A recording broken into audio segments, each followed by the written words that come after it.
The Gee Spot. I'd hit that.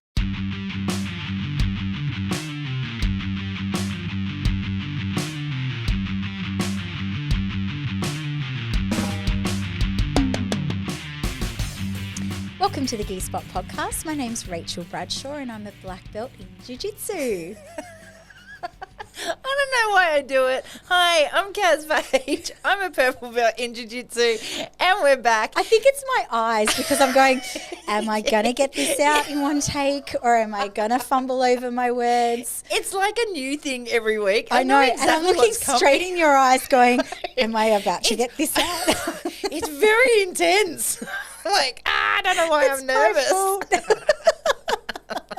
Okay, and then it's almost like you finish and I breathe. I know, me too. Okay, good. I get through it and I'm like, oh, my part's done. I can just relax Yay. now. We're back. Yes. 2025, we're in, we're doing it, and this is our first one, just you and me. Yes. We've had a lot of amazing people come through, hey? And we had the opportunity to have them all come through. Yeah. So we didn't want to, even though we try not to make it a guest every week, Yeah. the fact is that during that Christmas, New Year period, we had these amazing people come in. So we had the opportunity and we thought we're just going to grab the bang, opportunity bang. while we can. That's it. And so that's been our first 3 episodes and now That's we're it. up to episode 4 in the new year.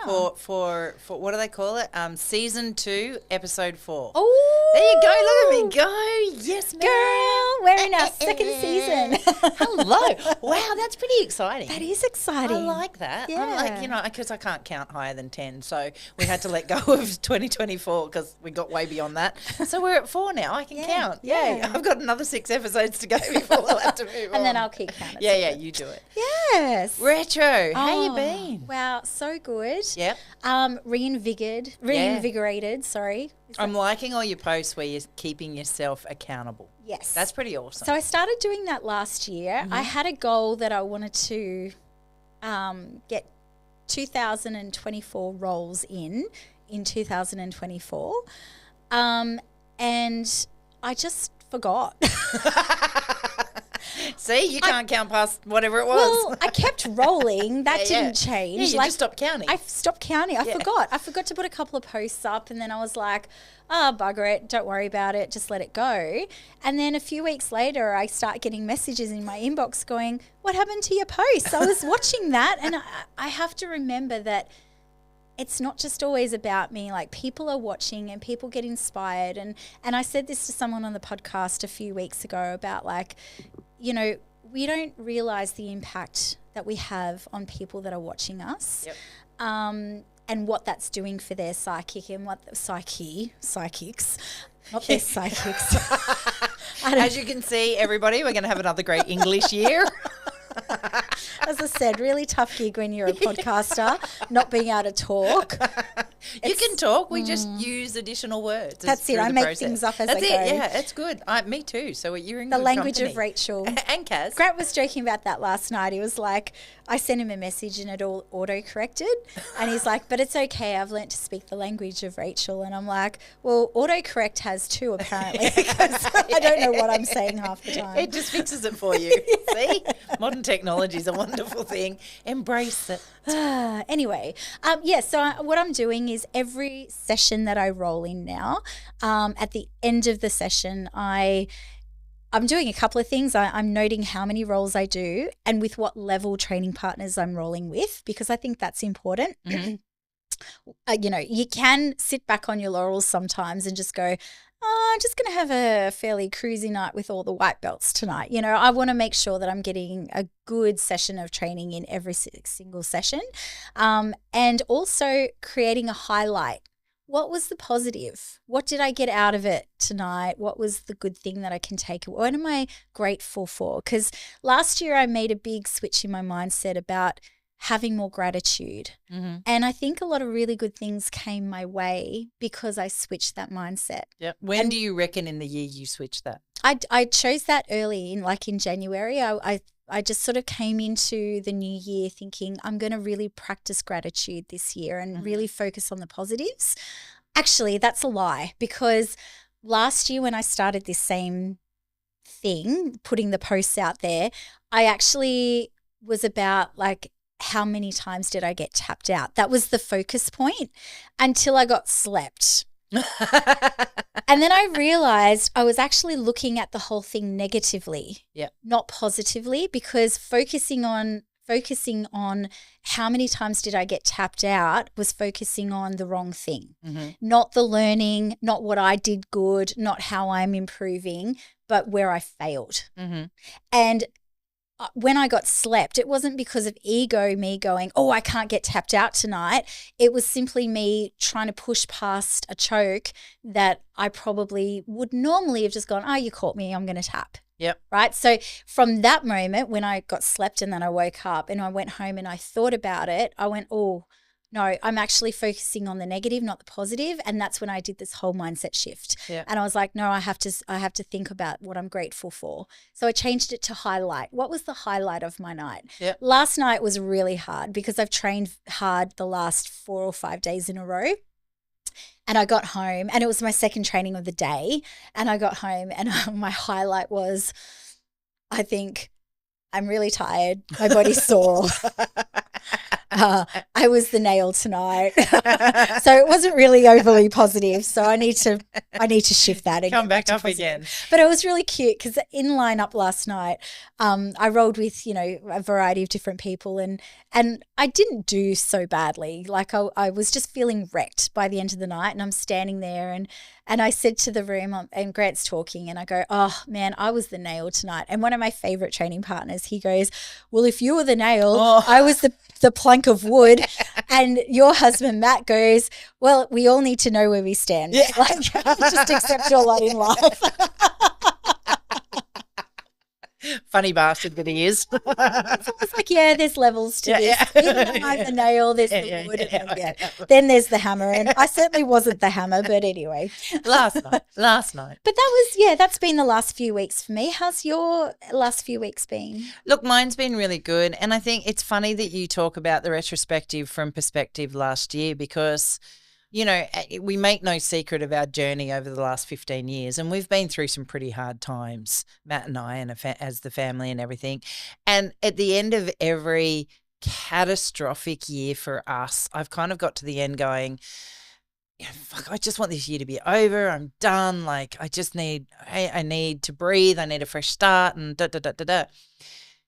Matt and I both went through some pretty horrific surgery last year and we went through some pretty tough times physically, mentally, and I still got to October and it's probably the first time in 15 years, certainly since Matt's accident where no matter how hard last year was, I was still grateful. I was grateful for the year. I was grateful for the friendships I'd made. I was grateful for the experiences I had.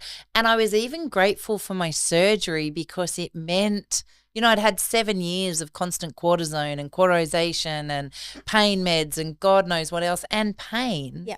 And as horrific as the surgeries ended up being and what they had to do and all the rest of it, I was still grateful. It's the first time coming to the end of the year it physically felt lighter. Yeah. It's amazing. And, I almost feel like a hypocrite at the end of last year because I'm such a huge advocate for people believing in their worth, for people believing in their mindset and I don't know that I've practiced what I've preached as much as I should have.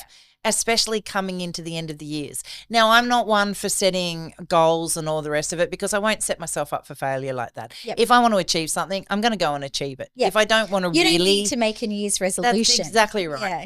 That's exactly right. I'll have 12 of them in a year. So, Don't have a new month resolution. That's exactly right.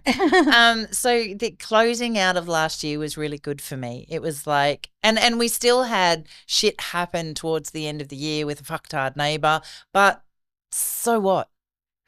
Like, you know what? We'll just push through and we'll get through and we'll make it okay and all the rest of it. So mindset is such an important thing. Totally. And it kind of leads into today's topic too. Absolutely. So I wanted to talk about Matt blues. And I don't mean my husband. Not that Matt. Not that Matt. Different Matt. The one so, T. Yeah, the one T. That's it. So, the physical plastic things that sit on the floor. Yeah. So I just thought today, especially coming off the back of last night. Mm-hmm. So I'm 4 months post-surgery. Yes. And I've started rolling. Yes. Very protective, very specific on who I'm rolling with, et cetera, and so forth, and very guarded of the neck area. But last night was the first night where I really pushed myself beyond, and I did 5 rolls last night. Mm-hmm. And they weren't bad rolls. Like, they weren't easy rolls. I wasn't not doing shit. I wasn't not. But, before the rolls started, we were doing some drills. Yep, we were doing the class. Yep. And I just felt like I was an elephant on the floor. I felt like I couldn't move. I couldn't make my body swivel. I went all the way back to being an imposter in a purple belt. Mm. And that was heavy because I'd worked so hard to get that. Mm-hmm. And it's like, oh, fuck, why am I back here again? Like, really, brain?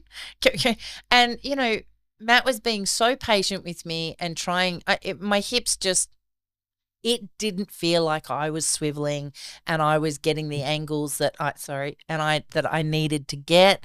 And the more I tried, the sadder I got. And so at one point there, I broke. Yeah, it's like, really? I don't want to go back here. I don't want to feel like it's shitty. And Matt was doing his best to try and say, it'll come back. Yeah.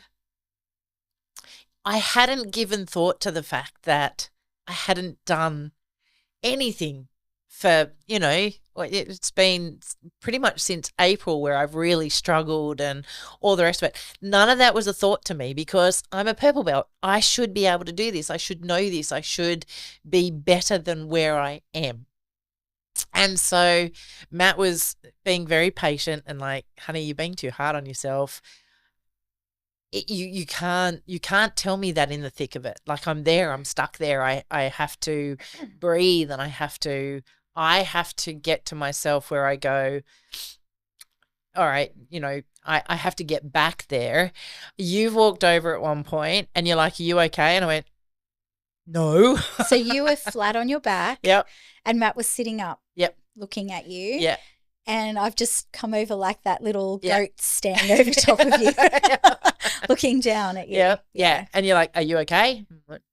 And I couldn't talk because, then I do this and this annoys me and then I get frustrated because I'm doing this. It's like, I thought we talked about you embracing the crying. I don't want to. Sorry. God, that's a segue. We'll come back to that in a second. It frustrates me. I don't cry very much, and when I do, I'm like, oh, that felt really good. Yeah, see, I get angry because it's like the tears are in my eyes, but I'm frustrated. I'm not sad. I'm not crying out of sadness. I'm crying out of frustration. And anger. And, if you put a punching bag in front of me and let me punch the shit out of it, or a person, I would stop crying. But right. So get out of your way next time. Yeah, that's right. No. It's all right. I put myself right in the way. So what happened? So you said, I know what you need, and you just jumped down and gave me a big hug. And I grabbed hold tight and I squeezed. And that, again, that kind of, that allowed me energy. Yeah. Right? And I got to stop crying because I could then redirect. I wasn't punching you. I wasn't. But I got to hold on really tight and I got to squeeze. And you got up. Grant called time. And we went and sat down and kept going through some stuff.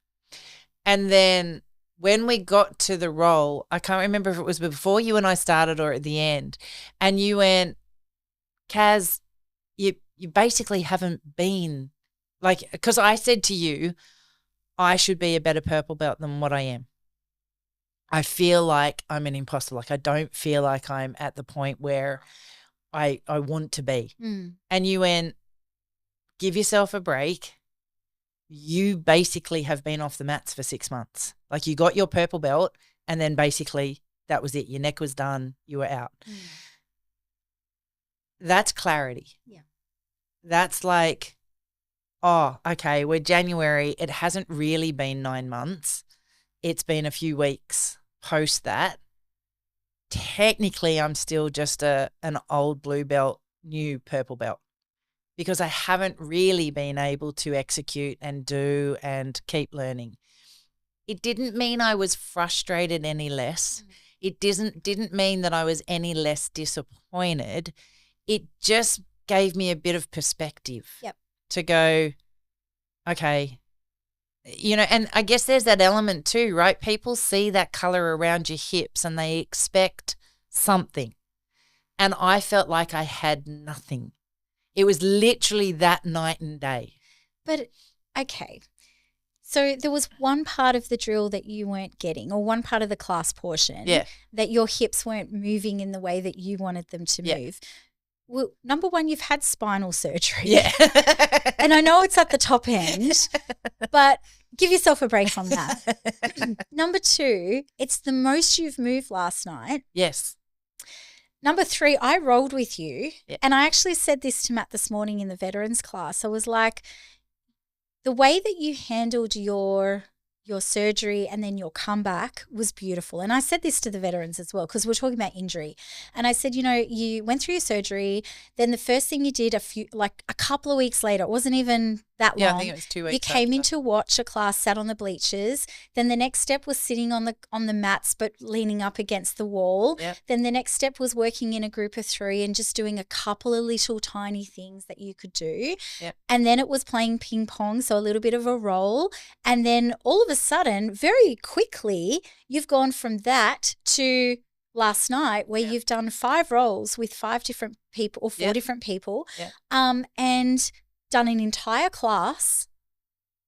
Wow. Yeah. And when I rolled with you, I did not feel like you have gone backwards at all.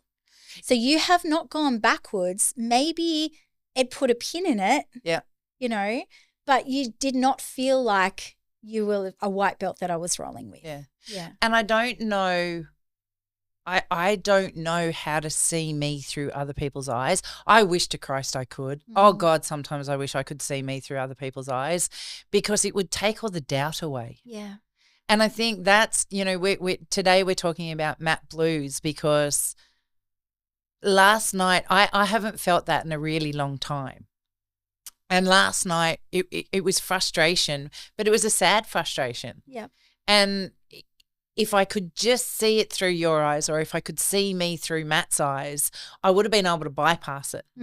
But then I started thinking when I came home, I can't be the only person left of center in this world that goes through that.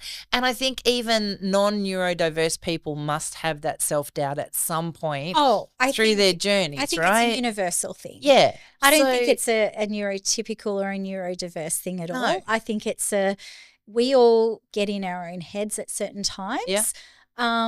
Emotions, hormones, life, you know, outside things, busyness, kids, job, all those things, all those outside factors have an impact on how we see ourselves in any given state of moment. Yep. And so, of course, that's going to manifest itself on the mats at times. Yeah. So what do you do? What do you do? Like for me last night, getting that pressure hug from you, like you literally crouched down and just laid on top of me and hugged me, right? And for me in my brain, that was the ability for me to then be able to release. Yeah. Matt does it a lot too. When I'm really tisming out in my head, he will sometimes just come and grab me and hold me, and I'm like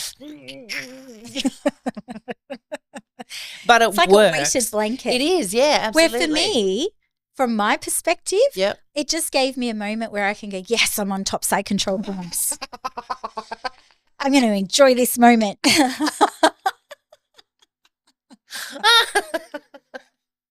That's hilarious. It's lovely. Because I'm playing a lot of bottom with you at the moment. Yeah. And I'm also not attacking your neck. I know you were hilarious last night. What was your comment? I was like, I can't wait to choke you out again. The time when your neck's like got the full like seal of approval that I can start putting my collar chokes back into place. Because right now, I'm enjoying it immensely. you are. And every time I go to grab your lapel, Yeah. I'm like, oh, damn it, I'm not going to pull on Yeah, that see, neck. you let go. Matt doesn't let go. I know. He See? just pulls me down. Like, then he goes, oh, sorry, babe. Better to ask for Yeah. forgiveness than permission. Okay, so I know for me last night, getting that hug from you, walking around, but for me, it was the rolling. Yeah. Once I started getting into the rolls, and I was blocking stuff, or I was stopping stuff, or I was, and I'm grateful that I had you and Matt twice, because you both are so experienced. And I knew I was safe to push myself to go that bit extra further. And I rolled with two other ladies who do know their stuff. They're not, they're not brand new or anything like that. And I was able to control. I wasn't the bull in the china shop. I was so proud of myself at the end of the night, because I hadn't gassed myself out in any of my roles. Yep. And to me, that's a huge thing. Huge. Because I've finally found the ability to not go 100% strength. There is now finally coming into play some acknowledgement of jiu-jitsu. Yes. So I beat the shit out of myself through drills, through class, because I felt like I was an imposter. But then when I retrospectively looked at the 5 roles that I went through last night, I'm like, oh, dickhead, you're not that bad. Yep. Like, give yourself a break here. You're not perfect, and you might not be able to get everything in time, but I don't know a purple belt that can. So I kind of balanced it out in that. I think if I didn't roll last night, I would have gone home a mess. Yes. And that's important. Yeah. Sometimes we need to fight through our own headspace. Yeah, the and demons. just get the job done. Yep. Because a couple of things happen from that. I mean, we've talked about it many times from a mental health point of view, and how the veterans and anyone struggling with mental health will say that after a good session of jiu-jitsu, it just turns down the volume on everything else in life and all that inner talk. Yeah. So you go home, you have a better sleep, you've got your endorphins, and of course all these things come into play, right? Your physical touch, your endorphins, you're exhausted. You've probably had some success, and you've probably had some failure. Stuff that you can think about and stuff you can be proud about. So all of those things are going to put you in a better headspace afterwards. So if you come in and you're feeling like crap and you do the class and you're still feeling like crap, maybe the answer is not to get up and go home. Roll. Absolutely roll. And find people. I think too, there is a really big thing. I think if I had have had 5 roles where I was the nail, or the board, the piece of wood, maybe not so much. It might not have been such a happy ending, but strategically, I had 5 roles with people who allowed me to push and drive, who allowed me to, you and Matt being black belts, you're very controlled. You understand what's going on the whole way through. And I'm not saying that you give it to me by any stretch of the imagination, because you just don't. But you're also very protective of me. Yes. And so I can push me. Yes. The other 2 ladies that I rolled with, they don't know how to protect me. And I got to protect me through that, and I got to protect us through that as well. And I think if I had have, if it had have been anything else other than that, it would have been a harder night. So yes, roll with people who there's going to be a positive. It doesn't matter if you fuck shit up. It doesn't matter if you get shit wrong. What matters is, are you able to push yourself? Are you able to drive? Are you able to get some win through the process and realize that you're not as shit as you're telling yourself you are in that moment?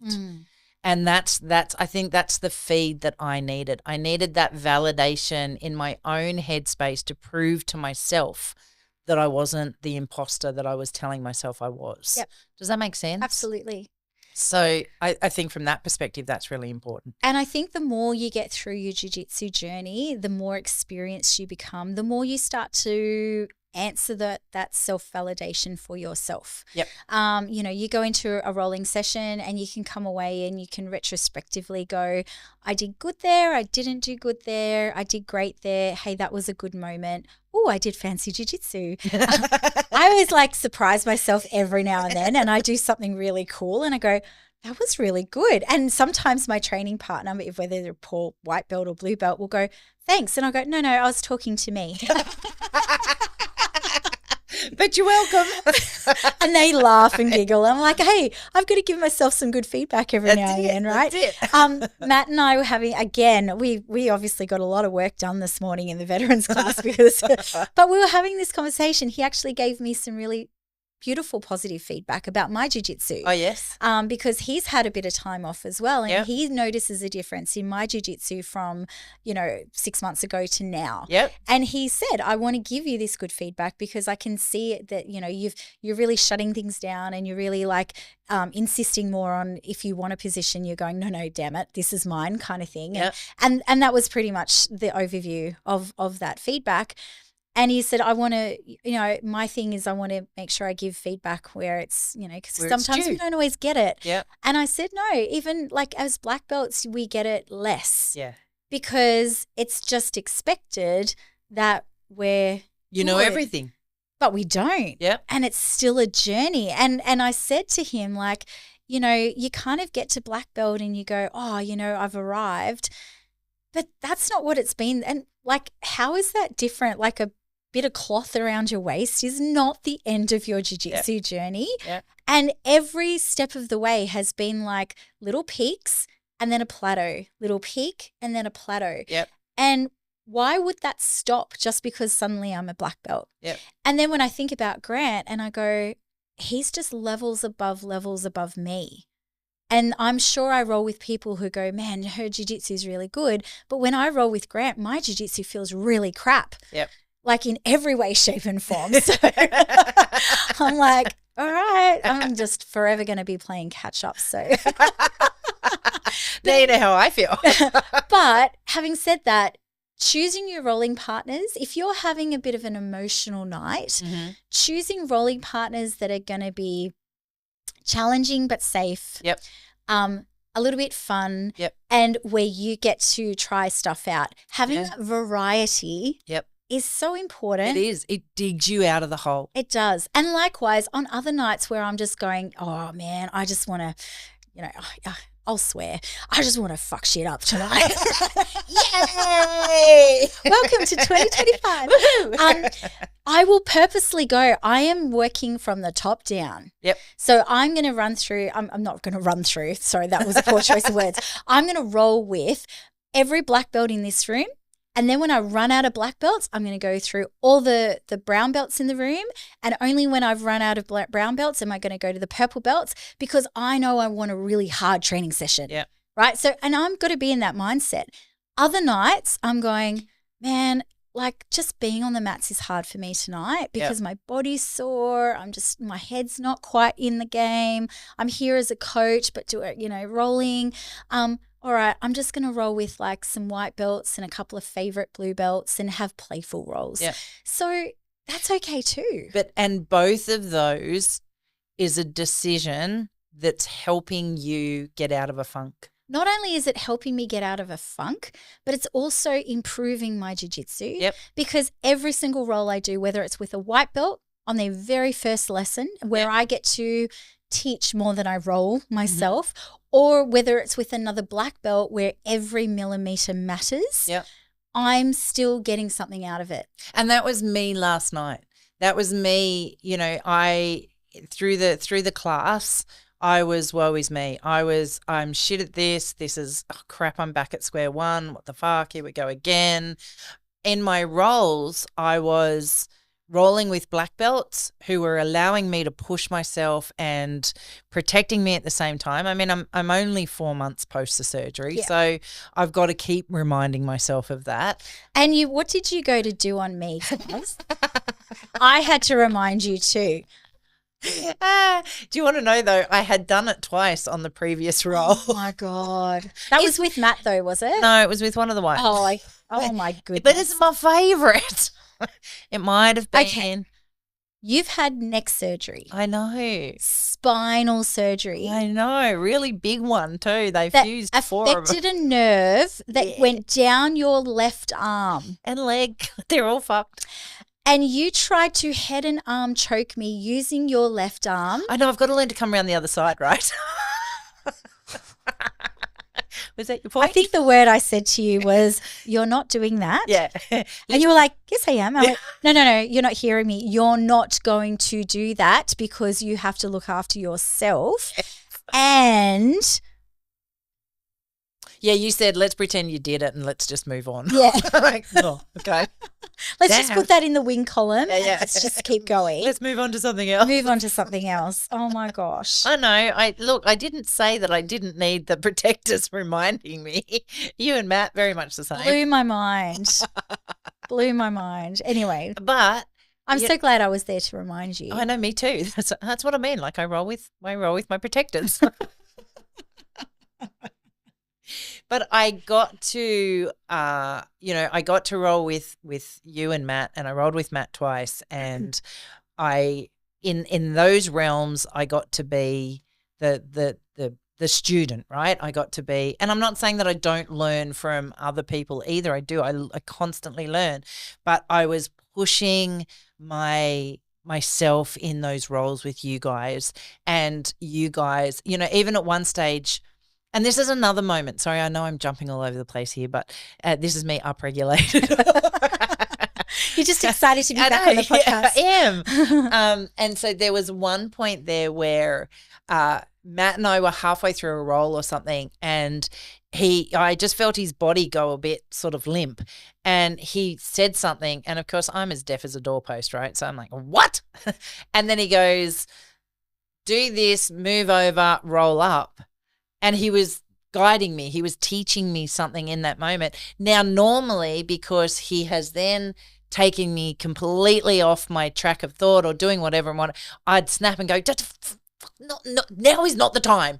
But all of a sudden, it's like I grew it up, and he said something. I went, what? He goes, do this. I did it, and I rolled up. Now, I've got no friggin' idea what that was.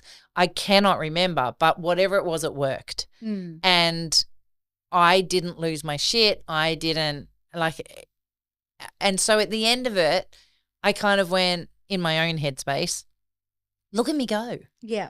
I'm rolling with my husband of 25 years, and normally I'd crack the shits at him for breaking my line of thought or whatever. And I didn't. He said something, I did it, it worked. And I went, oh, that's cool.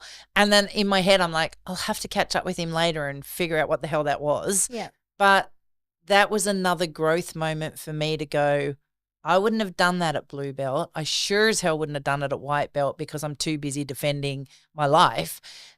Okay, maybe I am growing. Maybe I am learning. Maybe I am in this moment calming down and starting to become more jiu-jitsu than spaz, And so when I rolled with the white belts, they're both lovely ladies, and they both know some jiu-jitsu, and they both were trying really hard, but I wasn't using all my strength to defend it. I wasn't pushing really hard to pin it down and go nowhere else or anything, and I was letting them have parts in it where it's like, okay, cool, you're completely on top of me now, and I've just got to find a little hole to breathe and sit here and see what you're going to do for a minute. And yeah, so rather than you just going, oh, they're on top of me, spazzing out. That's it, yeah. Sorry, you're throwing shit at me. Just threw my pen at you. I don't know where it's going. Oh. Yeah, so for me, and when I walked away from both of those, I'm like, okay, that was really cool for me. I still have no idea what it was like for them, but that was really cool for me because I felt like I was giving something in that moment. I wasn't taking. I wasn't just trying to be 100% on top, controlling, doing whatever, I was letting them have some things, and I was letting them do some things. And that's not ego either. Yep. That's me calming down in my jiu-jitsu. But also, like, I loved and I love that I'm at that space too. And I loved when I started to work that out. Yeah, that it's huge. I huh? needed to dig myself in a little bit of a hole. Yep. And then dig my way or climb my way back out again. Because that improves your jiu-jitsu as well. Yep. And we spend so much time early on just kind of like clawing through the role, making sure that we're only doing our best work and that, you know, anything less is, you know, I'm getting smashed or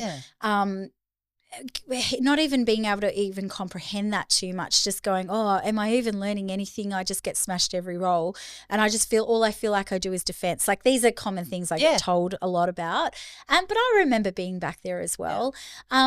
But I don't know when the penny dropped for me too. I think it was probably somewhere around that sort of middle of the road, that purple belt era where I was like, oh, now I'm going to start giving back a little. Yeah. And part of that giving back a little is also helping me because I'm digging myself into a little bit of a hole. Yep.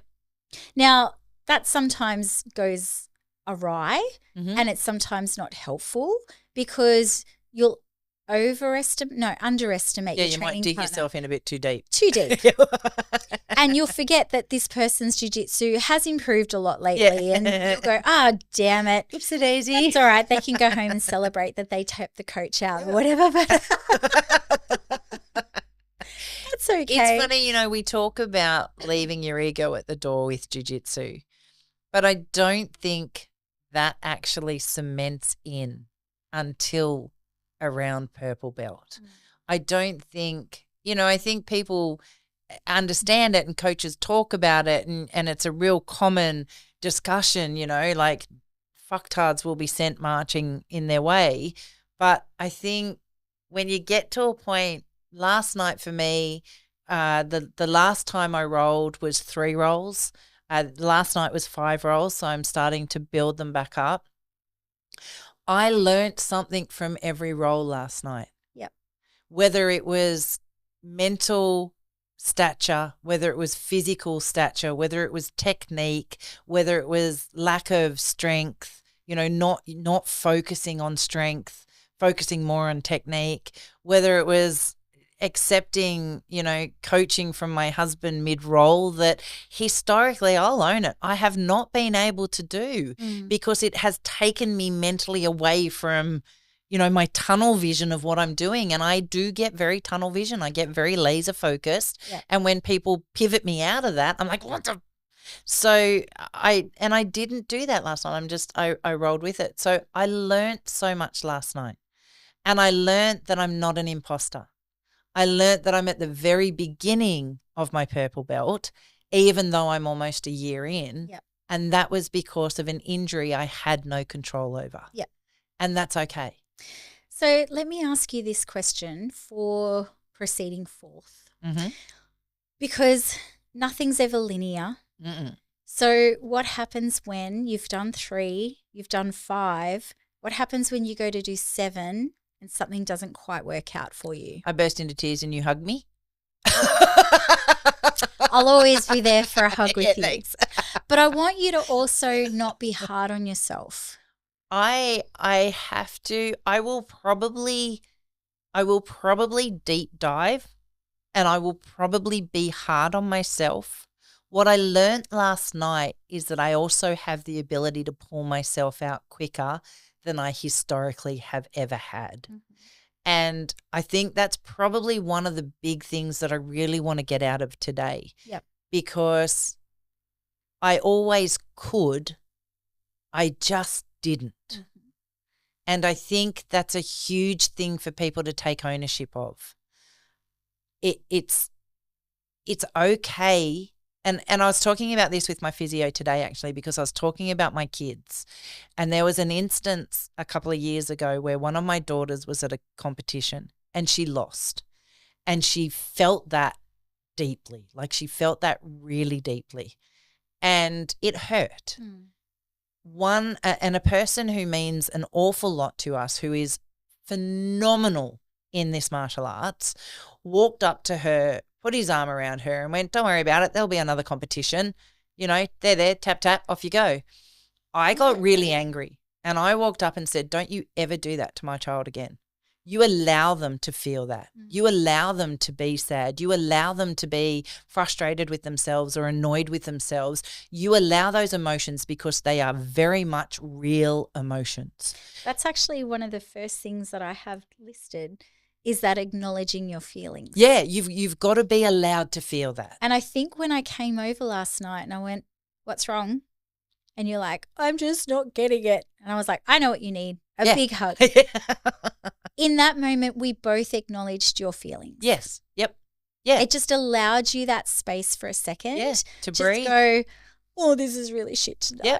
Yep. My hips aren't moving the way I want them to. And it was like so funny in retrospect that my hips not moving from side to side is going to cause me to have this little meltdown. It was my moment. catalyst. Yeah. It was dead set the straw that broke the camel's back. But instead of going to you, oh, don't be silly. Yeah, You're okay. You Kneeling down, just giving you a big hug for a second and go, it's okay. Yeah. Yeah. Give yourself a little bit of a break. Yeah. Yeah. And you didn't, you just hugged me. Yeah. In that moment, you just gave me a big hug and allowed me to squeeze you. And I was still allowed to feel sad. Yeah. It was later on that in our role. That's that it. It's okay. Yeah. It was after I was breathing. So, and I think that's, that's something that people have to acknowledge. You're allowed to feel like shit.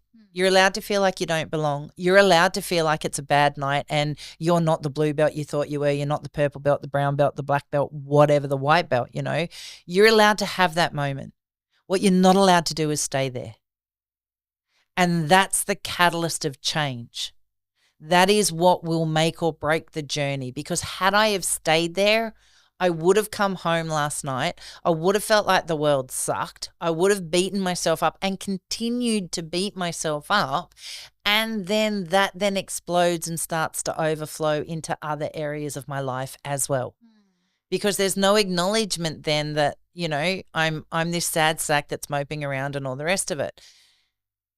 I was fortunate that I then went on to have really good roles. I chose to stay. I chose to keep rolling. I probably wouldn't have sought out the ladies. I probably just would have rolled with you and Matt and been done. They asked me and I was never going to say no because I like them and it's fun. I was grateful that they asked me. Yeah. Because that pushed me out of that moment to go, I'm just going to sit here like a sad sack and do fuck all. And then all of a sudden the positives started coming back in, right? And my cup was filling up again and I'm like, maybe I'm not the imposter I thought I was, enough to then be able to go, oh shit, look at all these learnings that I took from it. Look at the benefits that I took from it. And then the perspective where you just sat next to me and went, hey, maybe give yourself a break. Like if you have a look at, because my words to you were, I want to be a better purple belt. I should be further along than this. And you're like, should you though? Like, I don't know. Let's have a look. Like, got your purple belt, got an injury, you're out. You're down and out. Like, meh. And that's kind of, okay, really, am I just now being too hard on myself? And that's a really big question to ask. And it's a really big question to answer honestly. Yeah. And the answer was yes. Yes. Often we're too hard on ourselves. Yeah. Yep. And I think that's a universal problem. Yep. I tried to never overthink too much, and I probably did have a couple of sessions early on where I remember crying after one session to Grant that I just get beaten up all the time, and particularly this one white belt at the time because, back when I was training, things were really small. We had maybe 8 people in a class. Yep. So you didn't get a lot of training options. You kind of had the same people every time you trained, and training was like 2 times a week. So those people would turn up, whereas now you get choice, right? You turn up at any given night. You're going to have your diehard, Jiu Jitsu students who are literally live on the mats and are there, and it feels weird when they're not there. But most people have a schedule of like 2 to 3 to 4 training sessions a week. Yeah. And so you might only see them for one of those sessions because their other 3 sessions don't coincide with your sessions. Yeah. But that means, we've also got like 30 to 40 people on a mat. You're going to have a huge variety of training options. Choice, right? Yeah, Choice. exactly. Spoiled for choice these days. And we talk, sorry, I'm going to segue again. We talk about recently a couple of the black belts, and Grant and I were talking about the fact that, the average time that it used to take you to get to black belt for the average person would be somewhere between like 10 and 12 years. Well, that's changed because, we only had 2 times a week that we could train when we started for the first couple of years. Yep. Now you can train 6 days a week, multiple times a day. Of course, you're going to start getting black belts that get their black belts sooner than that. Yeah.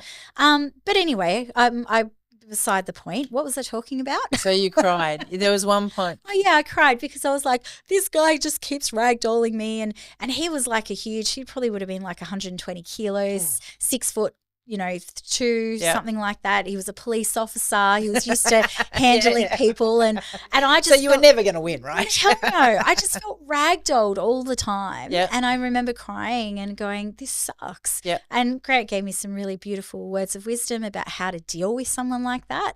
And it worked. And so on I went, I think there was another time that I felt really like bummed out about my but again, it's me being hard on myself. Yep. What white belt female, I was probably 34 at the time, who was probably a bit unfit, also a white belt. In what realm am I expected to beat a 6'2", 120 kilo man? Yeah. Who's used to arresting people every day. That's it. That's exactly right, right? I'm being hard on myself for not doing better. Yeah. Why? Because I probably had one more stripe on my belt than he did. Ridiculous. Matt's like that all the time with me because in my head, I want to beat Matt. Like he's my epitome. He's my partner. He's my best friend. He's my husband. He's my everything. He's also 4 years ahead of me in Jiu Jitsu, 5 years ahead of me in Jiu Jitsu, and he's a black belt, and I'm not.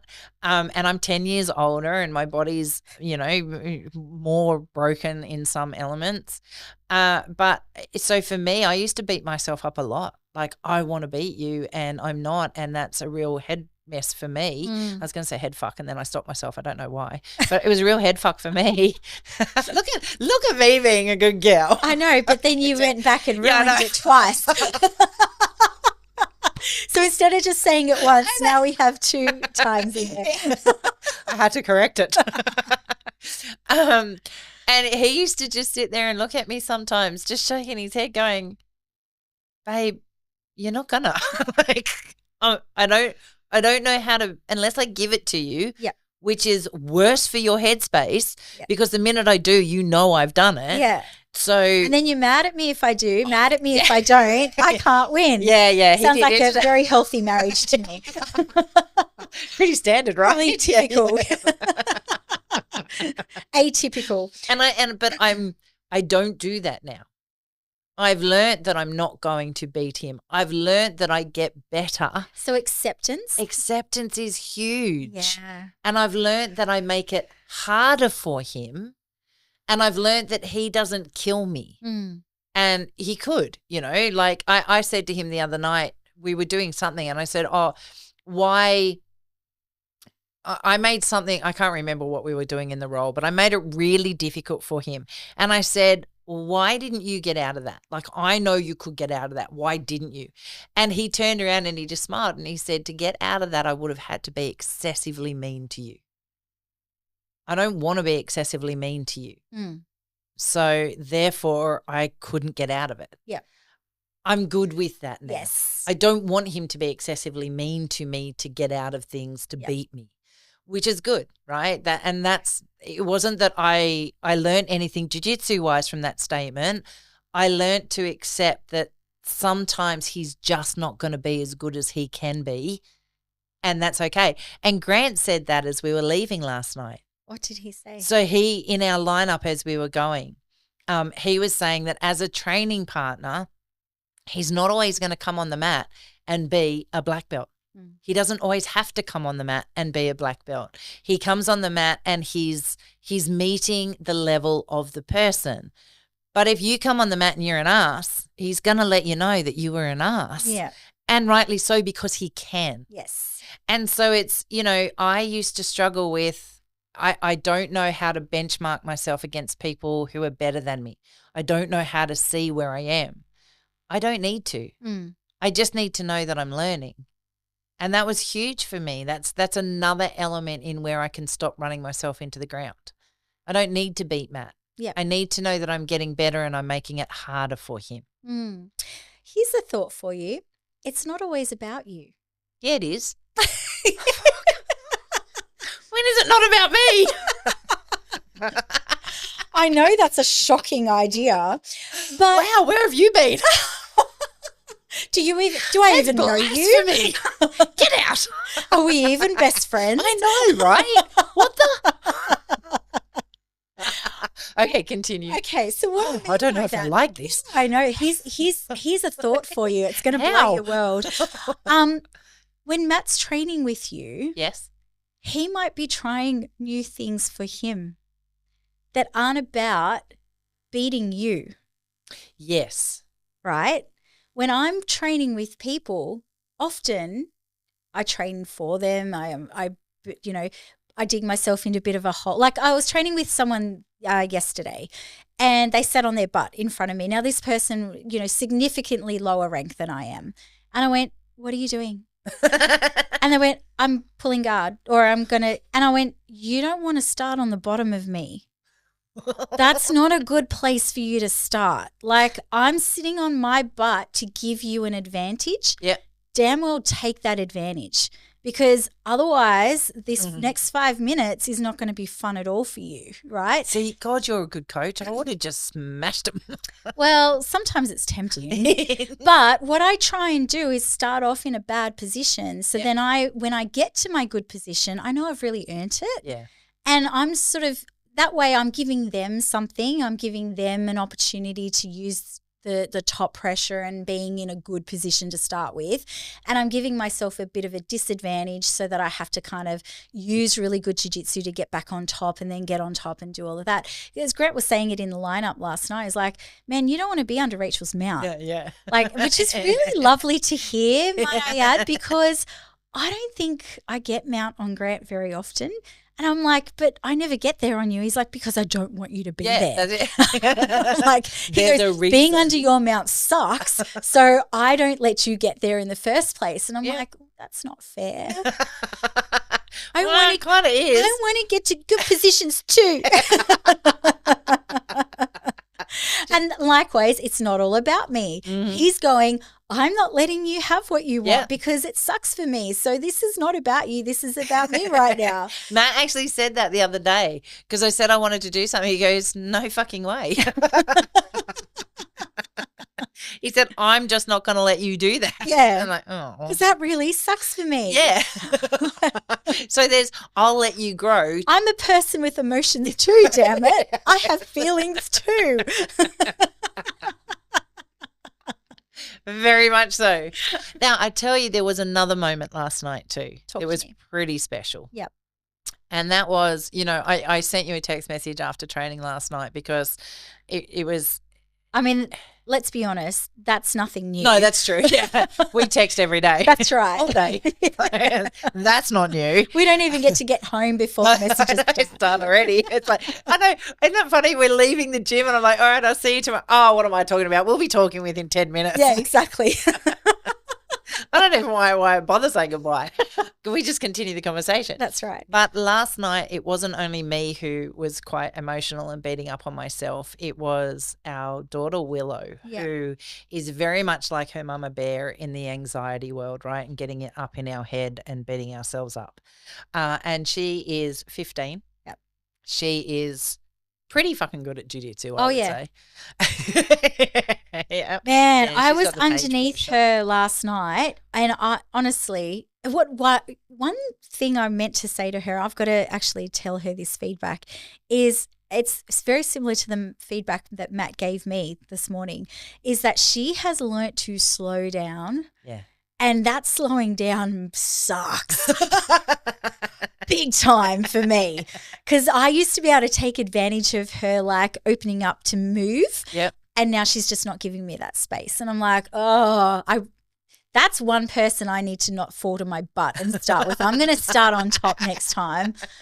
Oh, anyway, go on. I'm going to make a listen to this. Yeah, this snippet, wherever we're at. Anyway, so last night, what nobody had realised is that for the past couple of months, Willow had been, again, like her mum, beating up on herself and giving herself a really hard time and starting to lose self-confidence in her already a good ability on the maths. And she was taking a lot of things personally that weren't her doing. And, you know, and we don't have to drill down into it other than to say things were happening around her that were not at the hands of her, but she felt she was being the scapegoat for or the blame for, or, you know. And so she had started really pulling back on being a competitive jiu-jitsu person. And I don't mean in the realms of competition. All my kids go into competition, but I just mean in the realms of day-to-day pushing herself, competing against herself, driving that, you know, serious nature of jiu-jitsu to get better every role she went into. She went into almost like a play-like mode. Yes. And she knew it.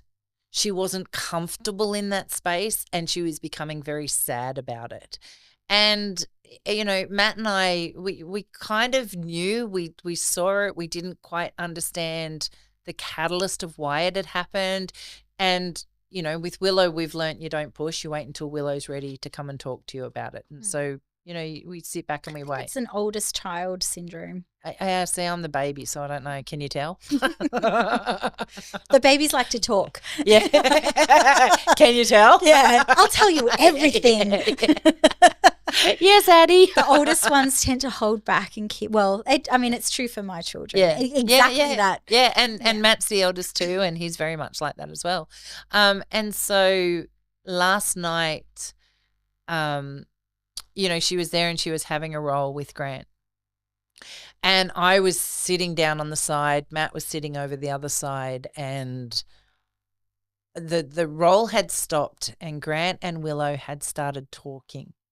And I looked over and my daughter was crying. Now, I knew instantly that was not a physical response. I knew she wasn't physically injured. I knew her little heart was breaking. Fortunately, you know, you, me, Grant, Matt, we have the relationship, and we as parents have the faith in you guys as coaches. I didn't feel the need to go and run and protect my little girl. She was with the right person for the right reasons. He got out of her what we haven't been able to get out of her for the last few months. And she said, you know, I think at some stage, the way she described it was that he had questioned why she wasn't giving it her all. Where was the Willow gone that he knew, you know? And she opened up. She explained that, you know, in layman's terms, the self-confidence had gone. She was afraid of hurting anybody. She was afraid of being too good, too strong, too hard. And he, in his wisdom, in his experience, in his ability to be able to relate to teenagers as well as he does, basically explained to her that none of this was on her, that she needed to continue her journey. She needed to be there for her. She needed to go back to that killer instinct, that strength and all the rest of it. And if somebody didn't like that, then it was on them not to choose to roll with her anymore, you know, and that be the end of it. That's full stop. Willow is not malicious. There is not a bone in that kid's body that is nasty or mean. She just rolls hard and she's strong and she's good at what she does. And so she should be proud of that, not trying to hide that, not trying to, you know, that's a superpower, not a hindrance. Absolutely. And watching her go through that with him, watching that discussion, and I wasn't privy to the discussion. We're watching it from the outside. I was watching it from the outside. You know, as parents, you just want to protect, right? You want to dive in and protect. And it was really interesting because Willow is Matt's people. we talk about languages and all the rest of it, and because there's half of us that are tismed and half of us that aren't tismed, we have languages in the house where one kid will go to one parent, one kid will go to the other. And Willow and Matt very much have the same language. But I even watched Matt last night get up from the corner, and I was like, I wonder if he's going to segue himself over there and just go and sit and be a part of it. No, he just walked straight past. It's like, you got this, bro, on you go. And he did. So he very much had her in check. He very much caught her as she was falling. And she then got up and she rolled with Grant again. And it was a completely different role. It was Willow was there to learn. She was there to push herself. She was there she got out of her head. Yep. Somebody gave her the ability and the strength. Like your hug last night, Grant did the same for her. Yep. He gave her that moment to get herself out of her head and go, no, you're better than this. Own it. And she rolled with him. She then went on to roll with Aiden, who is a blue belt, about the same sort of height and, body structure and all the rest of it. And I watched that roll from end to end. Yep. And she was back. Yeah. And even Aiden said at the end of it, like, I rolled with her at the very start when she joined. There's been sort of a gap where I don't know who, she kind of went away mentally, and he goes, it felt like she was back. Yeah. And he knows none of the journey. He knows none of the story. The only thing I said to him was, yeah, she lost some self-confidence through the process. Yeah. But sometimes you can't get yourself out of the funk. Sometimes it just takes that tap on the shoulder to go, what the fuck? Yep. What are you doing? Where are you? Hey, come on, come back now. So I think Matt Blues is a real thing. I think people have choices to stay there or choices to seek the support, to build the relationships with people that will see you there and tap you on the shoulder. But it's also, you got to be accountable for it. You got to be prepared to step up and go, I want this more than I don't. And sometimes it will be obvious to the people you have around you. So that's why it's good to have that really good community around you and great coaches around you who may see it. But sometimes people are really good at hiding it too. Yep. And sometimes your coaches may miss it. It's really important that if you're that person that you actually take ownership of that as well. Yeah. And you go and speak to your coaches and go, hey, I'm really just not feeling it lately. I've been really struggling mentally. I feel like my jiu-jitsu is not going great. I'm lacking my self-confidence or whatever's getting you down. It could be a whole bunch of different reasons or things that are going on for you. But communication is really important. Using words. Now, Grant is so good at picking up when something's slightly off. Mm-hmm. And he has such a beautiful way of just bringing it out and people going, oh, yeah, and then him just going, right, now we're on to it. Let's fix this. Let's sort this out. Let's make this better. Sometimes I'll actually, which is the opposite to our normal character, but sometimes I'll actually miss that stuff. Mm-hmm. And it's not until it's really in front of me that I go, oh, hang on, what's up with you? You know, because I kind of tunnel vision a little bit as well. Yeah. I'm really good at seeing things that are happening on the mats and okay, this person's getting that technique wrong and zooming in on that. But emotional stuff, sometimes he'll pick up on stuff before I do. Mm-hmm. So it's really interesting that. But you're right. You're so right in what you said though, because you don't come to the mats if you don't, like, honestly, if you genuinely don't want to be there, if you genuinely don't want to achieve, it's the wrong sport, it's the wrong martial art to be a part of. Yeah. So people that are there want to be there. There's a passion for it. It might be a small passion to start with and it grows and it grows and it grows. Mm. I said all the way along that I was there for Matt. But in all seriousnse, if there wasn't something about this that I didn't like, I wouldn't be coming back to get my ass handed to me for so many years. And, I think you've said that a few times and we've done a whole episode on that as well. But I don't even know if that's entirely true. Which part? the fact that you were just there for Matt. Oh, that's what I mean. Like there has to have been something about it. There has to have been. Because it's too hard a sport. Even in the episode right before Christmas that we did, where you were like, we were talking about coming over to Iconic. Yep. And you said to Matt, I think I could. You'd quit Jiu Jitsu. Yeah, I had. And you'd gone, I think I could train there. Yeah. That was for you. Yeah. That was nothing to do with being there for anyone else. Nope. That was actually you just going, hang on, maybe I miss this just a little bit. Yeah. Do you know, though, I think you had a lot to do with that too. And the kids had been going to the homeschooling class. And so I was starting to get to know you. In my previous school, we had the rats, but the rats were Matt's caliber. The rats were, way senior. I was a toy for them. I was like, the cat that plays with the little mouse. I was the little mouse. There's a lot of cats and mouse and rats happening here. Right. But the rats were a group of people, like a bubble, right? They were, yeah, and absolutely. that was the nickname for them, the rats. Yeah, the rats. Just so our yeah, listeners they were they're not actual rats. No. No, they were a group of boys that came up through Matt's timelines. Yeah. And, way more advanced than me, far younger than me. It was a caliber I was never going to be a part of. And so it was never a community that I settled into in regards to jiu-jitsu.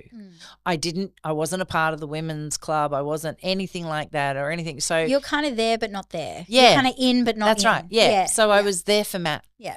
And I got along with the boys. But jiu-jitsu was never a focus in that realm.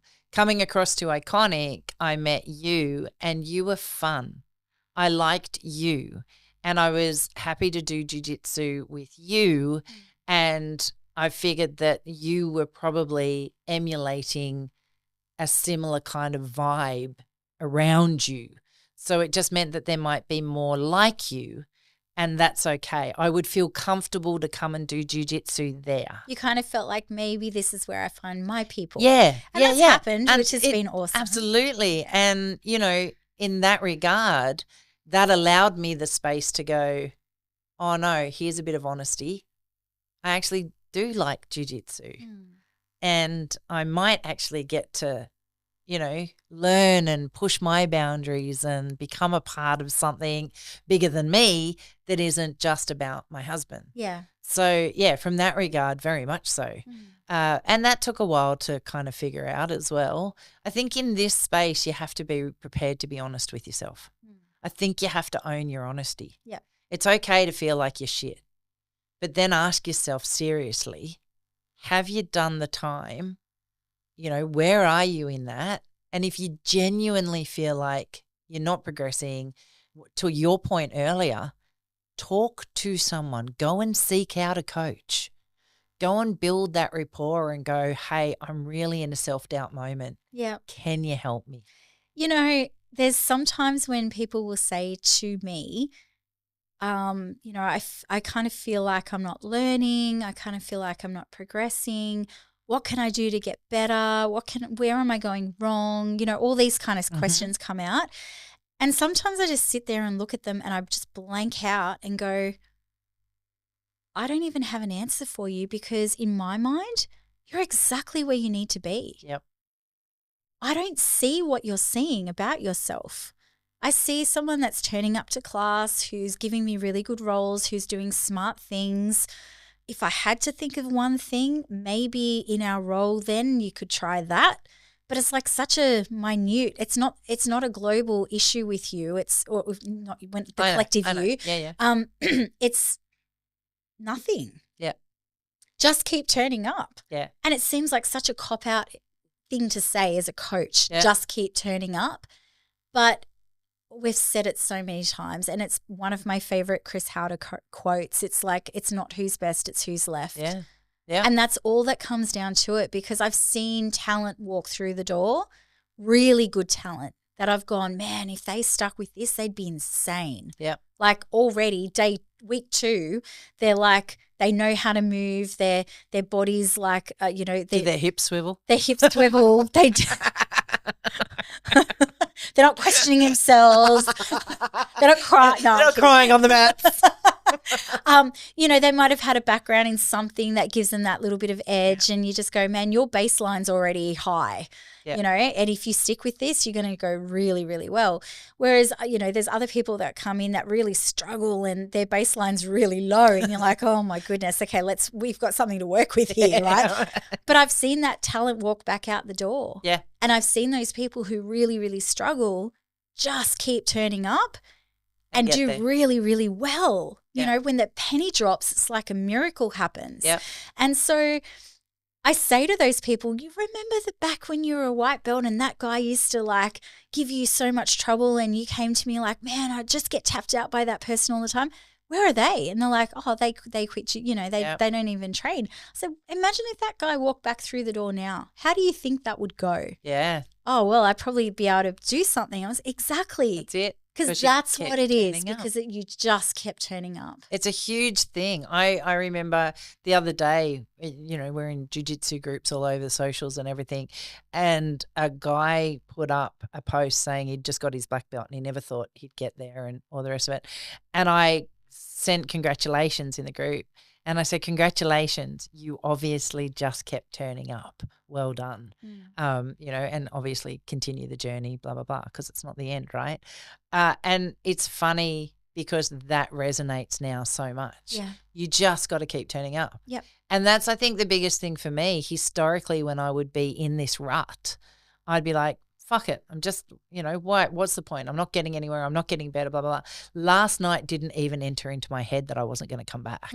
It was never a doubt that I wasn't going to keep continuing.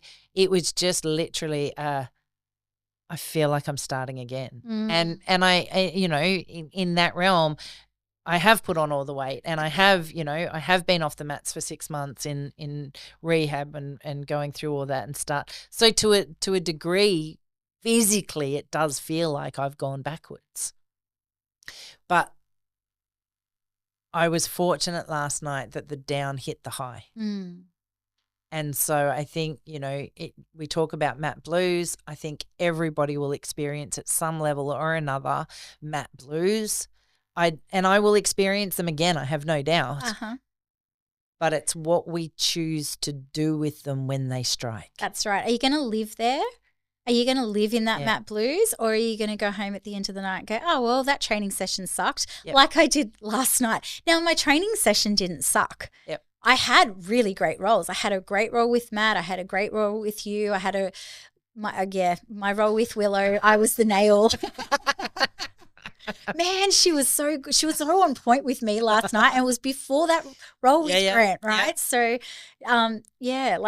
I'm scared the next time I roll with her if she comes in full force, if that wasn't her full force. I had a role with Aiden. I had really great training partners last night. Yeah.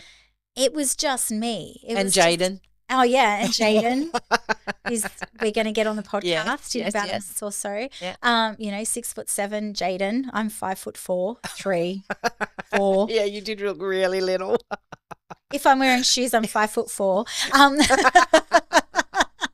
Not on the mat. So, I had, and probably honestly, if any of those training partners looked at my highlight, exhausted, tired, blah, they'd probably go, oh, I thought we had a good role. Yeah. I did have great roles. Yep. I just, in myself, when I got home, I was just done. Mat blues. But I didn't think of it that way. Yep. All I think of it is like, oh, my body's tired. Yep. Maybe I just need to give myself a break for a second. That when I see a lot of stuff online with people talking about, their mat blues and this and that, and often the advice comes through, don't be afraid to take a break. Like, take time off if you really need it. And I sort of sit there and I go, that sounds good in theory. I don't even know that it sounds good in theory. That's the worst advice. Well, you see it a lot, and I just go, I just don't know how I feel about that, because honestly, I feel like you're giving into it. Yeah. And you're letting it win. Yeah. If you succumb don't let to that. the black dog win. No. Never. So what I kind of think of is like what we said really, and we're going to come back full circle, which is excellent timing. Pick your roles. Yep. Be a little bit more picky about your roles, perhaps.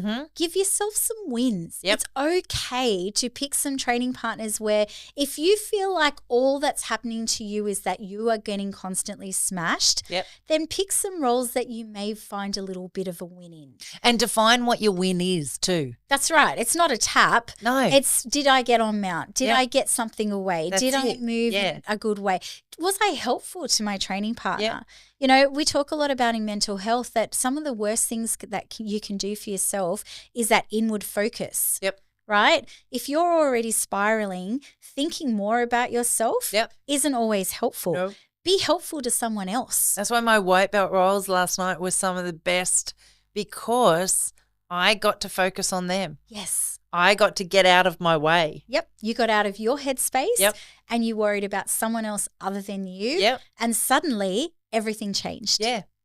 It was amazing. And in rolling with you and Matt, I had 2 rolls with Matt and a roll with you.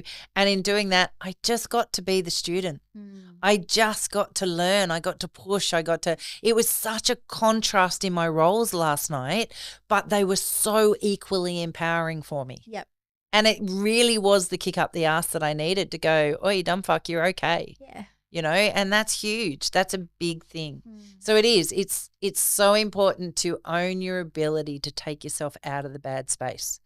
And it's okay to be there. It's okay to feel that for the moment.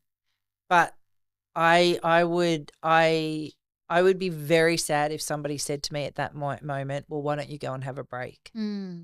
Because to me, that's just like, oh, well, why don't you just let the black dog win? Don't ever let the black dog win, you know, and in that moment, sometimes we can't see it for what it is, and we just need somebody else to go, oh, come and have a roll with me, you know, and that was amazing. Perfect. So Matt Blues, it's a real thing. Don't let it dictate your jiu-jitsu journey. Don't overthink it and just try and find some positives. Focus on, change the mindset. Like I did at the beginning of last year. Focus on what you're grateful for. Focus on the highlight. Focus on the good stuff. And when you think about that, you go, oh, hang on. Okay, maybe the bad stuff or what I thought was bad or where I thought I was doing crap, maybe it's not quite as bad as what you think it is. That's it. That's exactly right. And remember, everybody's learning, right? Oh, yeah. Like that journey doesn't stop for anyone. Never. So blue belt, purple belt, brown, black, doesn't matter. You might feel like you're doing shit tonight, but there's a black belt and a brown belt out there that are feeling just as deflated or defeated for the moment, and they're going to come back anyway, so you might as well too. Absolutely. Yay. Right. That's our done. That was pretty cool. Let's talk hope. Hope. What's your hope? I guess I just said it really. My hope. Hang on. For all the new listeners, what is hope? Oh, you tell what hope is. Hope is an acronym that stands for helping one person every day. And it can be something as simple as opening a door for someone, buying someone a coffee that's in the line behind you, giving a little bit of a wave or a smile as you walk past. Our hope is taking something from this episode and every episode we do and hoping what people might get out from it. That's our hope. What's your hope? How perfect is it that my hope today would be that if you start to get into your own mind a little bit too much, that you focus on hoping someone else. Yay. Oh, I love that. Right? Oh, I don't love that actually, because now I have to come in off the back of that. I don't know. But it's true. It is. The more energy you put into someone else, the less in your own headspace you'll be. And you'll feel better. You'll feel better. Yeah, helping someone's fun. I love helping people. It gives me such a high. So think about hope every day. My hope is that you think about hope. Yes. What's your hope, Kaz? That's my hope. I'm going to steal that. I'm piggybacking off you. My hope is that people hope. You know, on every episode we do, we hope. On in our other podcasts, we hope. That's my hope. That's my life. I've got it tattooed on my arm, for fuck's sake. So I'm stealing yours. I also hope that people, if you're down and out, if you're second guessing yourself, or even if you're not, if you're on top of the world, that's it. Stay humble. Still hope. Yep. Everybody just hope. Hope for a day, then hope for 2, and so on and so on. Beautiful. I love it. Right. Now, We've got something very exciting coming up in a couple of weeks. We do. Who's coming? Josh Barnett. Woo! Really exciting. It's probably more than a couple of weeks. He's here with us on the 23rd of Feb, but we are getting him on the podcast. We are. So that would come out the week after that, yes, I would say.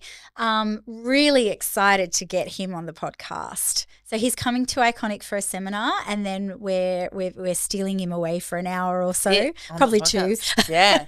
So if you got any questions that you want us to shoot forward, we're not guaranteeing we'll get every single question in. Yep. But if there's anything you ever wanted to ask this glorious man, please let us know. Beautiful. And if you like what you hear, please like, share, subscribe, give us a 5-star rating, and send us some comments. We're actually got an episode next week on a listener questions. We do. That's going to be really cool too. We love the listener questions. It gives us topics to talk about. Send those through. Absolutely. Stay safe, everybody out there. Have fun. Keep rolling. And we'll see you next week. See you next week. Bye. Bye.